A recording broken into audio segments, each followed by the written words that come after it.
Doctor Selina Hayat Ivy কারামুক্ত হয়ে নারায়ণগঞ্জের বাসভবনে ফেরার পর বাড়ির সামনে পুলিশের নজরদারি শুরু হয়েছে। বাড়ি ফেরার ঠিক আগ মুহূর্তে তার বাসার গেট সংলগ্ন ল্যাম্প পোস্টে একটি আধুনিক সিসি ক্যামেরা স্থাপন করেছে জেলা পুলিশ।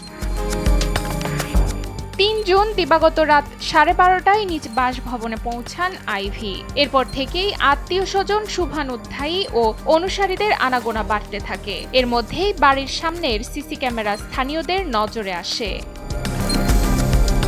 বিষয়টি নিয়ে কথা বলেন জেলা পুলিশের অতিরিক্ত পুলিশ সুপার তারেক আল মেহেদী। তিনি জানান, শুধু সাবেক মেয়রের বাড়িকে কেন্দ্র করে নয়, কিশোর গ্যাংয়ের তৎপরতা নিয়ন্ত্রণ এবং আইনশৃঙ্খলা পরিস্থিতি পর্যবেক্ষণের অংশ হিসেবে নারায়ণগঞ্জের বিভিন্ন স্থানে সিসি ক্যামেরা স্থাপন করা হচ্ছে। নুসরাত তালবিয়া, সময়ের আলো।